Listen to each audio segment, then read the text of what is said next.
السلام علیکم، میں ہوں شاہزیب خانزادہ۔ چین میں شنگھائی تعاون تنظیم کا اجلاس تو کل ہی ختم ہو گیا تھا، مگر اب بھی دنیا کے کئی اہم رہنما چین میں موجود ہیں جو کل ورلڈ وار 2 کی یاد میں ہونے والی فوجی پریڈ میں شریک ہوں گے۔ بھارتی وزیر اعظم نریندر مودی تو اجلاس میں شرکت کے بعد واپس بھارت پہنچ گئے ہیں، مگر وزیر اعظم شہباز شریف اور ان کا وفد چین میں ہی موجود ہے۔ آج وزیر اعظم نے دنیا کی دو بڑی اور طاقتور شخصیات یعنی چینی صدر شی جن پنگ اور روسی صدر پیوٹن سے ملاقات کی ہے۔ چینی اور روسی صدور سے ہونے والی ملاقاتوں میں وزیر اعظم کے ساتھ نائب وزیر اعظم اسحاق ڈار، وزیر منصوبہ بندی احسن اقبال اور army chief field marshal Asim Munir بھی موجود تھے، اور چین نے ایک بار پھر پاکستان کو آہنی دوست قرار دیتے ہوئے دہشت گردی کے خلاف پاکستان کے اقدامات کی حمایت کر دی ہے اور سی پیک مزید آگے بڑھانے پر بھی تفصیلی موقف دیا ہے۔ اس ملاقات کے حوالے سے وزیر اعظم آفس نے اپنے اعلامیے میں بتایا ہے کہ دونوں رہنماؤں نے پاکستان اور چین کے درمیان آہنی اور ہمہ موسمی تعاون پر مبنی شراکت داری کو مزید مضبوط کرنے کے لیے اپنے مشترکہ عزم کا اعادہ کیا۔ وزیر اعظم نے پاکستان کی علاقائی سالمیت، خود مختاری اور سماجی اور اقتصادی ترقی کے لیے چین کی غیر متزلزل حمایت کو سراہا۔ انہوں نے صدر شی کے بیلٹ اینڈ روڈ انیشیٹو کے ایک اہم منصوبے کے طور پر سی پیک کی اہمیت کو سراہا اور سی پیک کے اپ گریڈ شدہ اگلے مرحلے، جن میں 5 مزید راہداریوں کا اضافہ کیا گیا ہے، اس کے کامیاب نفاذ کے لیے چین کے ساتھ مل کر کام جاری رکھنے کی خواہش کا اعادہ کیا۔ ان اقدامات سے دونوں ممالک کو ایک مشترکہ مستقبل کے ساتھ مزید مضبوط پاکستان چین کمیونٹی بنانے میں مدد ملے گی۔ اعلامیے کے مطابق وزیر اعظم نے کثیر الجہتی تعاون کو مضبوط بنانے کے لیے صدر شی جن پنگ کے پختہ عزم کو سراہتے ہوئے کہا کہ پاکستان اس سلسلے میں صدر شی جن پنگ کے تاریخی اقدامات کی مکمل حمایت کرتا ہے، جس میں global governance initiative, global development initiative, global security initiative اور گلوبل سویلائزیشن انیشیٹو شامل ہیں۔ وزیر اعظم آفس کے اعلامیے کے مطابق چینی صدر شی نے کہا کہ چین اقتصادی ترقی کے تمام شعبوں میں پاکستان کی مدد جاری رکھے گا، خاص طور پر جب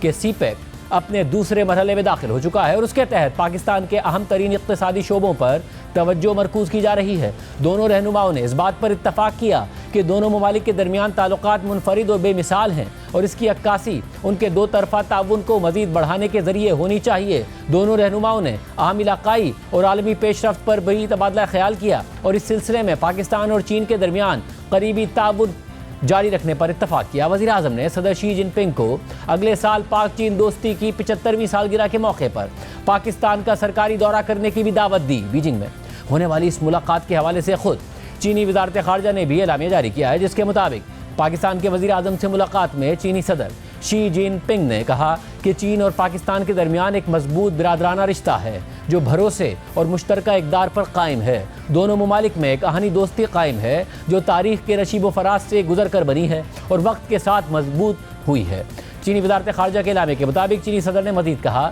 کہ جب دنیا میں صدی میں ایک بار آنے والی بڑی تبدیلیاں تیزی سے رونما ہو رہی ہیں تو چین اور پاکستان کے مضبوط تعلقات خطے کے امن اور ترقی کے لیے نہایت اہم ہیں۔ دونوں ممالک کو چاہیے کہ ایک زیادہ قریبی چائنا پاکستان کمیونٹی کی تعمیر کو مزید تیز کر دیں تاکہ اس نئے دور میں دونوں ممالک کے عوام کو زیادہ فائدہ پہنچایا جا سکے اور پڑوسی ممالک کے درمیان مشترکہ مستقبل پر مبنی کمیونٹی بنانے کی ایک مثال قائم ہو۔ اعلامیے کے مطابق وزیر اعظم شہباز شریف سے ملاقات میں صدر شی جن پنگ نے زور دیا کہ چین پاکستان کی وحدت برقرار رکھنے، ترقی پر توجہ دینے اور قومی طاقت بڑھانے کی حمایت کرتا ہے، ساتھ ہی پاکستان کے ساتھ مل کر سی پیک 2.0 کی تعمیر اور China Pakistan free trade agreement کو اپ گریڈ کرنے کے لیے تیار ہے۔ چین صنعت، زراعت اور مائننگ کے شعبوں میں تعاون بڑھانے کا خواہاں ہے تاکہ پاکستان کی ترقی کی ہوم گرون کیپیسٹی کو بڑھایا جا سکے۔ چینی صدر نے مزید کہا کہ چین پاکستان کی دہشت گردی کے خلاف کوششوں کی حمایت کرتا ہے اور یہ امید رکھتا ہے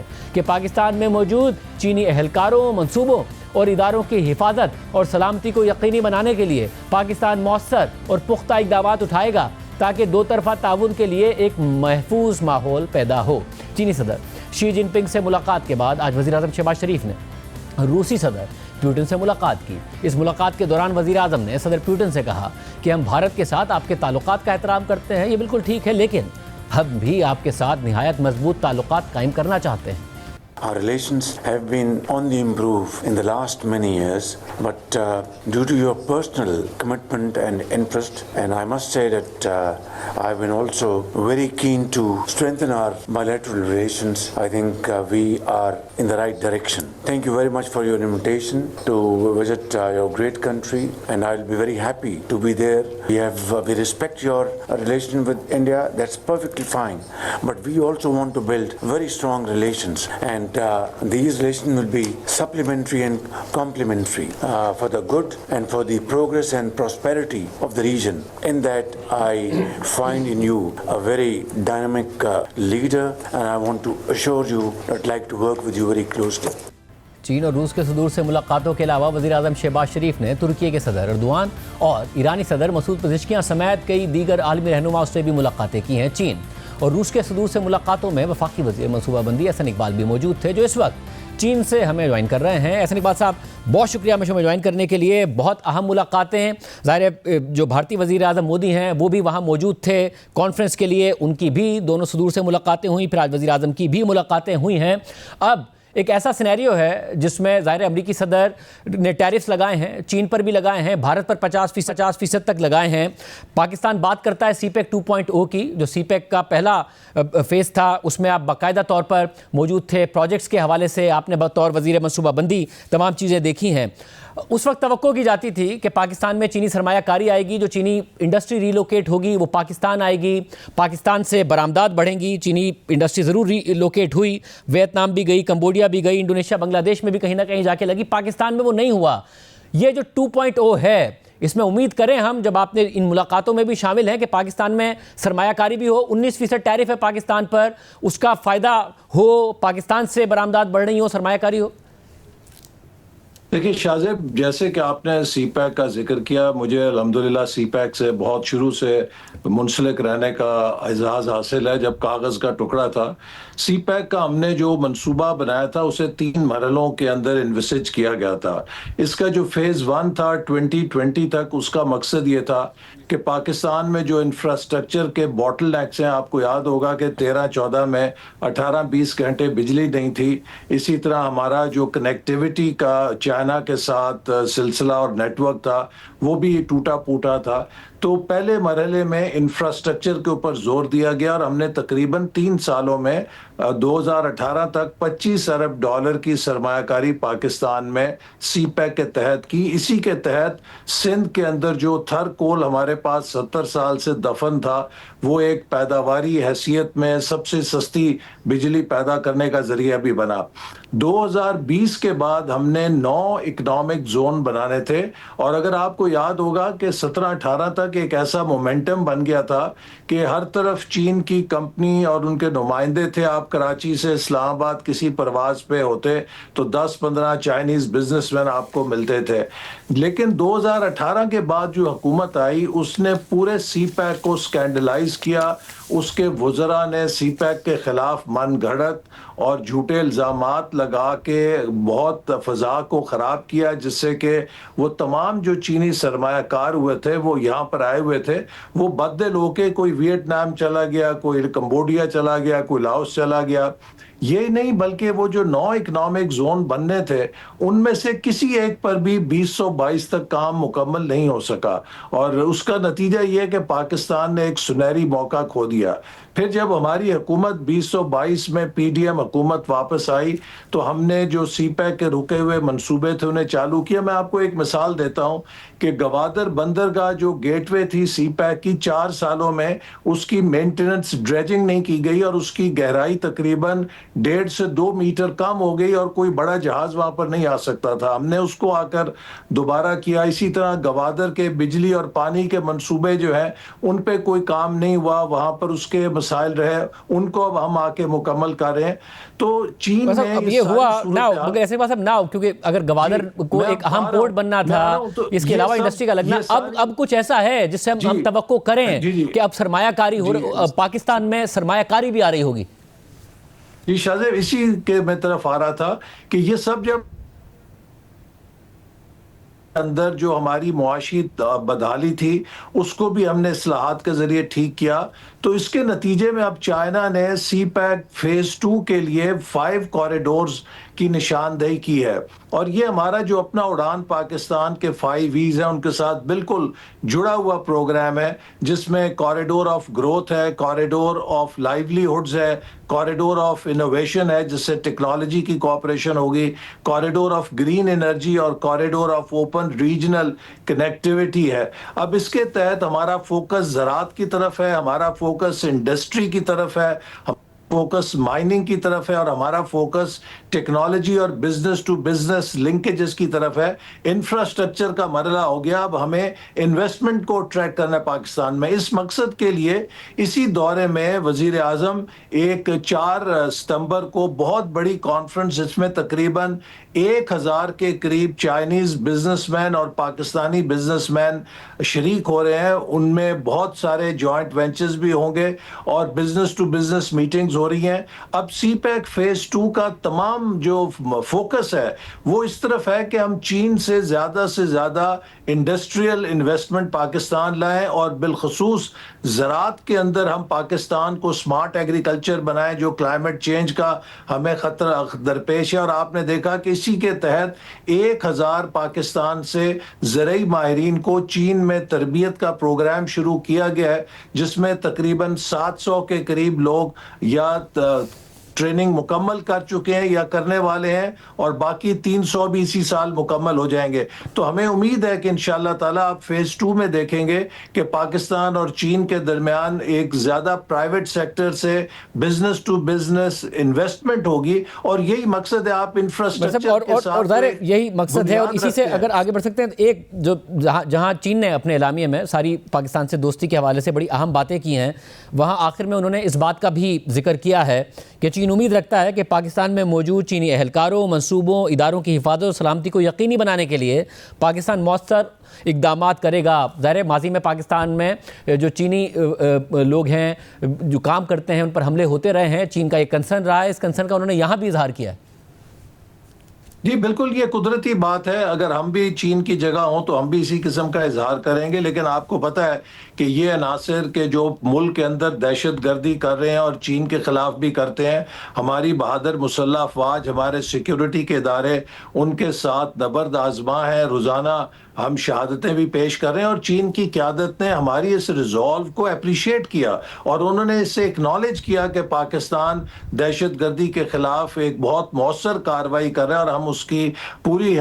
سپورٹ کرتے ہیں. تو میں امید رکھتا ہوں کہ انشاءاللہ ہمارے جو سیکیورٹی کے میجرز ہیں اس کے میں ان کا کانفیڈنس بڑھ رہا ہے, اور یہ جیسے میں نے آپ سے کہا کہ انویسٹمنٹ کانفرنسز بڑے اسکیل کی ہو رہی ہے, انشاءاللہ ہمارا ان سے تعاون بڑھے گا. اسی طرح چین کی ایک کمپنی مزید 1 لاکھ نوجوانوں کو آئی ٹی کی ٹریننگ کا پروگرام شروع کرنے کا اعلان کرنے جا رہی ہے. اس سے پچھلی دفعہ جب وزیر اعظم آئے تھے تو 2 لاکھ نوجوانوں کی سالانہ آئی ٹی سکلز کی ٹریننگ کا ایک اور کمپنی نے اعلان کیا تھا. تو اب یہ جو پاکستان اور چائنا کے درمیان بزنس لنکیجز ہیں, میں سمجھتا ہوں آنے والے وقت میں بہت اہم ہے. اسی طرح ہمارا فوکس یہ ہے کہ چائنا $2 ٹریلین کی امپورٹ کرتا ہے ہر سال, اور پاکستان کا صرف اس میں $3 ارب کا حصہ ہے, کہ ہم پاکستان کے لیے بہتر ایکسیس حاصل کریں اور پاکستان کے پرائیویٹ سیکٹر کو بھی گیئر اپ کریں کہ جو $2000 ارب کی امپورٹ مارکیٹ ہمارے سب سے قریبی دوست ملک کی ہے, اس کے اندر ہمارا صرف حصہ $3 ارب نہیں ہونا چاہیے, ہمیں تو 50 یا $100 ارب کی ایکسپورٹ صرف چائنا کو کر رہے ہونا چاہیے. تو میں سمجھتا ہوں کہ اب یہ سمت ہم نے متعین کر دی ہے, اور انشاءاللہ آنے والے سالوں میں آپ دیکھیں گے کہ سی پیک فیز 2 کے تحت ہم اس کے اثرات جو ہیں اور اس کے جو ثمرات ہیں وہ سمیٹ سکیں گے. ظاہر ہے ہم چائنا کے ساتھ ایک بہت بڑا ٹریڈ ڈیفیسٹ رن کرتے ہیں. اگر ہم $23 ارب کی ہماری ایکسپورٹس ہیں, ٹوٹل ٹریڈ ہے, تو $20 ارب امپورٹ کرتے ہیں, $2.8 ارب کی تقریباً ایکسپورٹ کرتے ہیں. انڈیا بھی بہت بڑا ٹریڈ ڈیفیسٹ رن کرتا ہے چین کے ساتھ, تقریباً $100 ارب کا ان کا ٹریڈ ڈیفیسٹ ہے. مگر امریکہ انڈیا کے ساتھ ٹریڈ ڈیفیسٹ رن کرتا ہے, جس کی وجہ سے انہوں نے اس پر ٹیرف لگا دیے ہیں. بھارت قریب آنے کی کوشش کر رہا ہے چین کے, آپٹکس کی حد تک انہوں نے اس کا بھرپور اظہار کرنے کی بھی کوشش کی. پاکستان نے SCO سمٹ میں وزیر اعظم نے ظاہر جہاں بات کی دہشت گردی کی, نام لیے بغیر بتایا کہ ہمارے پاس ثبوت موجود ہیں, تو وہیں ایک ڈائلاگ کی بھی بات کی. کچھ ایسا کوئی ماحول بنتا نظر آیا؟ کیونکہ ظاہر ہے دونوں وزراء اعظم تو نہیں نظر آئے کسی بھی ایک ایسی فوٹیج میں ساتھ بات بھی کرتے ہوئے. دیکھیے اس میں بہت واضح فرق نظر آیا. وزیر اعظم شہباز شریف کا سٹیچر اور ان کا کانڈکٹ ایک بہت میچور اسٹیٹسمین لائک تھا. انہوں نے بہت اچھے انداز میں چین کی قیادت سے بھی آج صبح پریزیڈنٹ شی جن پنگ سے ملاقات ہوئی. آج شام کو اب سے کچھ دیر پہلے روس کے صدر پیوٹن سے بھی بہت طویل اور بہت اچھی بات چیت ہوئی. لیکن بھارت کے وزیر اعظم تو یوں لگتا تھا کہ وہ کچھ سیلفیاں لے کر امریکہ کو شاید دباؤ دینا چاہتے ہیں, کیا کرنا چاہتے ہیں. وہ پی آر کی ایک ان کا تاثر یہاں پہ ابھرا بہت لوگوں کے اندر کہ شاید جو امریکہ سے ان کے تعلقات خراب ہیں وہ اس کے عوض صرف روس اور چین کے سربراہان کے ساتھ تصویریں کھچا کر غالباً امریکہ کو یا تو بلیک میل کرنا چاہتے ہیں یا دباؤ ڈالنا چاہتے ہیں. لیکن اس کے مقابلے میں پاکستان کا موقف بہت ایک سنجیدہ تھا اور ذمہ دار تھا. اور جس طرح سے پرائم منسٹر شہباز شریف نے پاکستان کے موقف کو جہاں بیان کیا وہاں یہ بھی واضح کیا کہ پاکستان نے ہمیشہ سے خطے میں امن کے لیے کوشش کی ہے. لیکن ویسے میں یہی جاننا چاہ رہا ہوں کہ جب ماحول ایسا ہو کہ بھارت چین کے بھی قریب آنے کی کوشش کر رہا ہو, پھر پاکستان کی تو چین کے ساتھ قربت ہے ہی, پاکستان کی ملاقات روسی صدر سے بھی ہوئی, بھارت اور روس کی بہت قربت رہی ہے, تو کہیں سے بھی یہ ماحول نہیں بن سکا کہ اگر ڈائلاگ کی آفر پاکستان کے وزیر اعظم کر رہے ہیں تو کوئی درمیان میں ایسی بات ہوئی ہو, یہ مختلف جو چین کے صدر ہیں یا روس کے صدر ہیں انہوں نے کوئی ایسی بات کی ہو کہ ہاں جی دونوں ممالک کو آگے بڑھنا چاہیے, بھارتی وزیر کوئی ایسا ماحول نہیں نظر آیا وہاں؟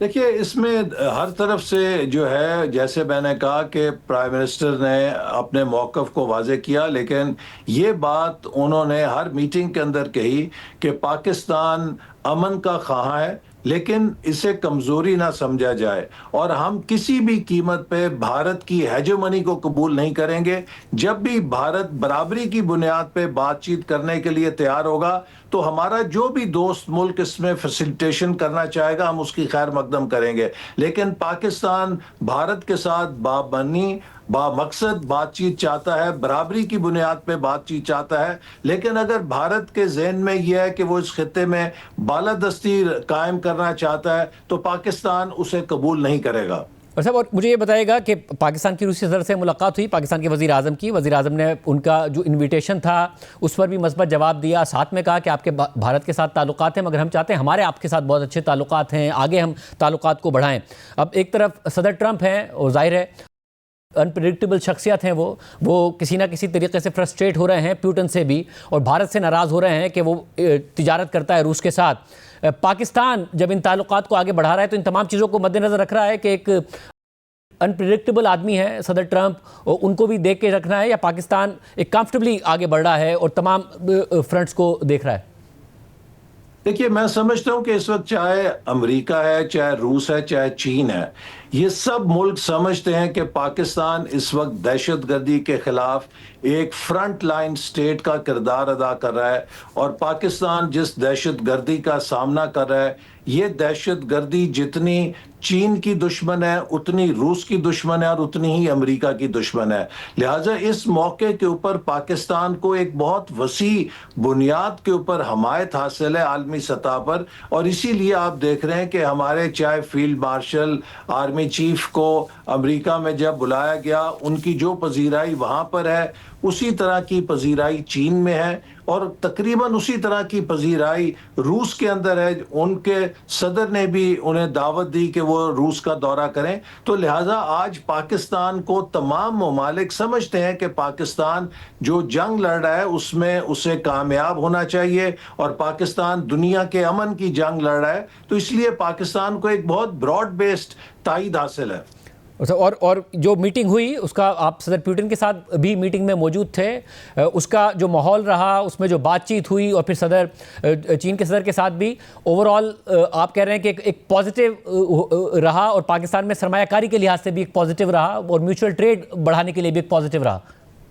جی دیکھیے صدر شی جن پنگ نے تو بہت واضح طور پہ کہا کہ ہمارے جو پاکستان کے ساتھ تعلقات ہیں ان کا کوئی اور پیرالل نہیں ہے, اور یہ بالکل پاکستان اور چین کے تعلقات دنیا کے جو بھی واقعات ہیں ان سے متاثر ہوئے بغیر یہ ہمیشہ مضبوط رہیں گے اور یہ ہمیشہ مضبوط سے مضبوط تر ہوں گے. لہٰذا انہوں نے بڑی انکوالیفائڈ پاکستان کے ساتھ دوستی کو ریکگنائز کیا. اسی طرح جو روس کے صدر پیوٹن ہیں ان کو جب وزیر اعظم شہباز شریف نے کہا اکنالج کیا کہ آپ کے بھارت کے ساتھ تعلقات ہیں, ہمیں ان پہ کوئی اعتراض نہیں, لیکن ہم آپ کے ساتھ اپنے میرٹ کے اوپر اچھے تعلقات چاہتے ہیں, اور اس کا صدر پیوٹن نے بہت اچھا جواب دیا. اور ان کے جو وزراء تھے انہوں نے ان تمام سے وہ تجاویز سنوائی کہ جو وہ چاہتے ہیں کہ مختلف شعبوں میں, چاہے وہ توانائی ہے, چاہے وہ زراعت ہے, چاہے وہ ٹرانسپورٹ ہے, کس طرح روس پاکستان کے ساتھ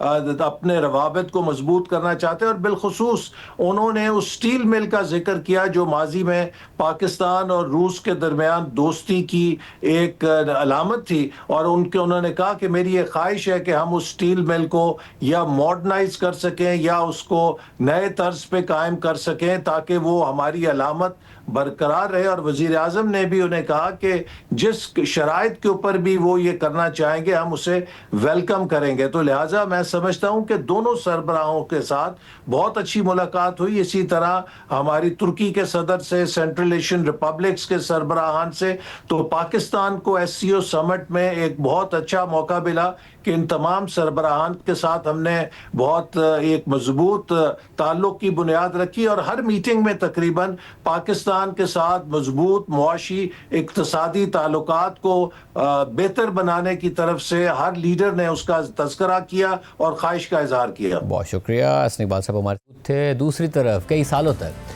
چین کے خلاف بیانیہ بنانے اور بھارتی عوام میں چین مخالف جذبات بھڑکانے کے بعد کل اور پرسوں خود وزیر اعظم مودی نے SCO سربراہی اجلاس کے لیے چین کا دورہ کیا اور وہاں خوشگوار انداز میں چینی صدر سے ملتے نظر آئے, اور ان کا یہی انداز بھارت میں ان کی ٹرولنگ کا باعث بن گیا ہے کیونکہ وزیر اعظم مودی اور ان کی جماعت BJP بھارت میں چین کے خلاف بیانیہ بناتی رہی, راہل گاندھی پر چین کا حامی ہونے کا الزام لگاتی رہی, ان کی حب الوطنی پر سوال اٹھاتی رہی, اور اب کانگریس نے نریندر مودی کی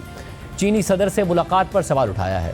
کہ کیا وزیر اعظم مودی بھول گئے ہیں کہ چین بھارت کے خلاف کیا کرتا رہا. اور اب امریکی صدر ٹرمپ کے غیر معمولی اقدامات سے چین اور بھارت میں قربت بڑھ رہی ہے. گزشتہ ہفتے سے امریکہ بھیجی جانے والی بھارتی مصنوعات پر 50% ٹیرف لگ چکے ہیں, جس سے امریکہ میں بھارتی مصنوعات مزید مہنگی ہو گئی ہیں, اور اس سے نہ صرف بھارتی ایکسپورٹس شدید متاثر ہو رہی ہیں بلکہ فوری طور پر ہی بھارتی تاجروں کو ملنے والے آرڈرز بھارت کے تجارتی حریف سمجھے جانے والے ان ممالک کی طرف منتقل ہو رہے ہیں جن پر امریکہ نے کم ٹیرف لگایا ہے, اور متعدد بھارتی صنعتیں مندی کا شکار ہونا شروع ہو گئی ہیں. ساری صورتحال میں بھارت چین کے قریب ہونے کی تو کوشش, امریکہ کو علامتی پیغام بھی دے رہا ہے, مگر صدر ٹرمپ فی الحال اپنا رویہ نرم کرنے کو تیار نہیں ہے. انہوں نے کل بھی بھارت کے خلاف سوشل میڈیا پر پوسٹ کرتے ہوئے یہ تک کہہ دیا کہ بھارت اب امریکی مصنوعات پر ٹیرف تقریباً ختم کرنے کو بھی تیار ہو گیا ہے, مگر بھارتی انڈسٹری کے لیے اس ساری صورتحال میں مشکلات بڑھتی جا رہی ہیں. اور آج رائٹرز کی ایکسکلوزیو خبر کے مطابق سعودی عرب اور عراق نے بھی بھارتی ریفائنر نیارا انرجی کو تیل کی فروخت روک دی ہے. واضح ہو کہ بلومبرگ کی رپورٹ کے مطابق نیارا انڈیا کی تیسری بڑی ریفائنری ہے اور اس کی 4 لاکھ بیرلز یومیہ آئل پروسیسنگ کی صلاحیت بھارت کی ٹوٹل ریفائننگ کیپیسٹی کا 8% بنتی ہے, جبکہ بھارت میں 7% پیٹرول اسٹیشنز بھی نیارا انرجی ہی آپریٹ کرتی ہے, اور اس کمپنی میں بڑی شیئر ہولڈنگ روسی کمپنیوں کی ہے. جولائی میں یورپی یونین نے رشین بیکڈ ریفائنرز پر پابندی عائد کر دی تھی, اور پھر نیارا انرجی بھی ان پابندیوں کی زد میں آ گئی تھی, اور ان پابندیوں کی وجہ سے بیرونی خریداروں نے پابندیوں سے بچنے کے لیے نیارا انرجی کے پروڈکٹس لینے سے انکار کر دیا. نیارا انرجی کی خام تیل کی درآمدات بھی اگست کے مہینے میں متاثر ہوئی, کیونکہ بڑے کارگو شپس نہ تو نیارا انرجی کے لیے خام تیل لانے کو تیار تھے اور نہ ہی نیارا انرجی کی ریفائنڈ پروڈکٹس کو بھارت سے باہر لے جانے کو تیار تھے. اور آج رائٹرز نے ذرائع سے خبر دی ہے کہ سعودی عرب اور عراق نے